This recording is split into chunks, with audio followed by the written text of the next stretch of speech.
break with tradition, and unsurprisingly, obviously, I'm going to speak on behalf of myself. Firstly, I'd just like to thank you all for coming along to celebrate with us today. I don't really have the words to say how amazing it feels to look around a room and have the smiling faces of most of the people that you love in the world smiling back at you. So thank you all so much for coming.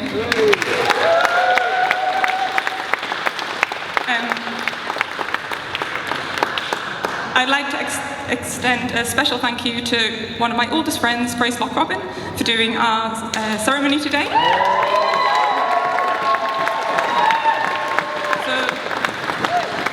For someone like me who has, shall we say, some issues with authority, it's really such a privilege to have someone, a friend that's so eloquent, that you love and respect so much, to be able to lead us in making our vows to one another today. So. I can speak on behalf of my husband and I.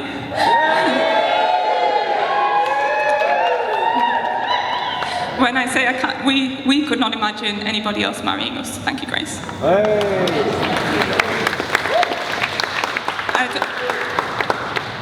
I'd also like to thank my bridesmaids, so Kaz and Laura and Amber, who couldn't be with us here today, have been restoring my faith in humanity for more than 15 years. Without their fierce intellects, their generosity and their compassion, I think I would have been far too cynical by the age of 30 to be swept off my feet by Tim's gorgeous smile.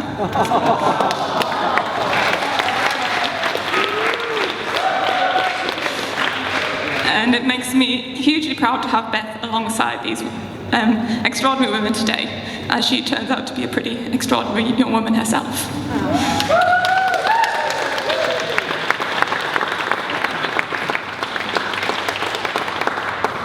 So, as friendship promotes a long life, and I think it's the foundation of any happy marriage, I would like you all to join me in my first toast to friendship.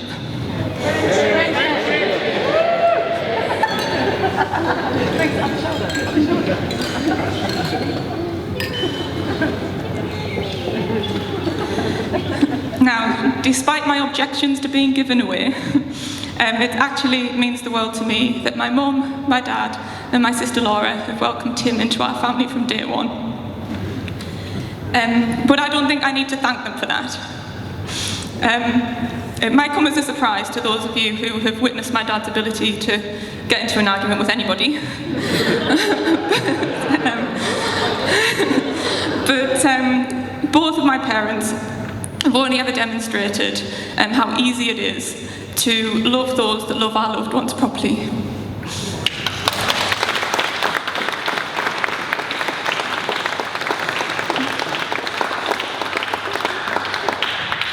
And I would like to take this opportunity to thank my mum and dad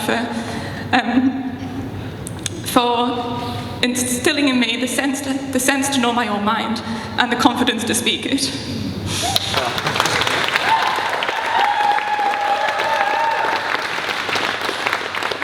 She says when you can hardly get any words out. But of all the advantages that I see in my life, I genuinely wouldn't swap anything for this.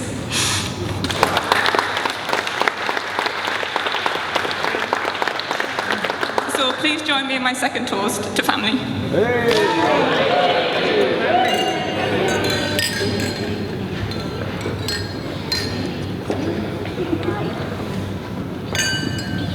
Now, Timothy Austin Natras Welch.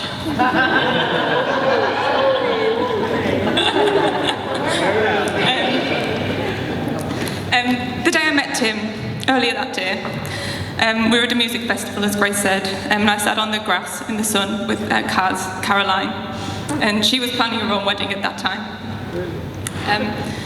My life felt quite draining to me at that time, work, etc.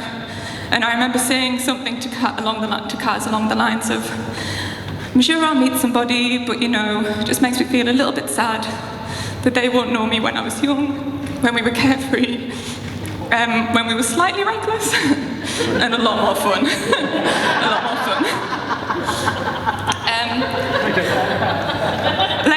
day, dancing in the woodland, I met Tim. And in his presence that day, and every day since, I felt like I actually didn't want for anything, not even to turn back time.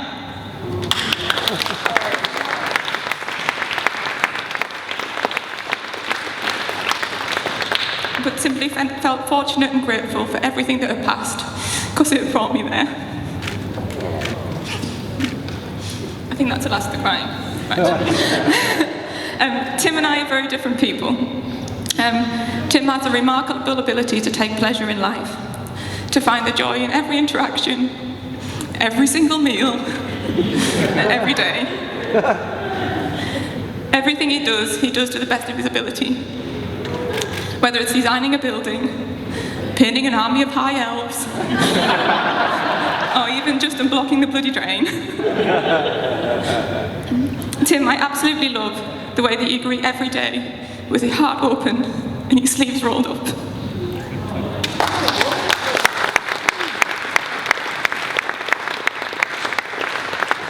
And I continue to be grateful for every single thing that's passed that brought us both here.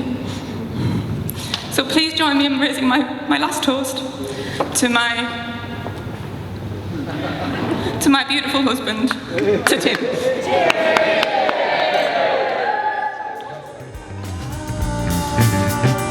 I got beads in the fence around the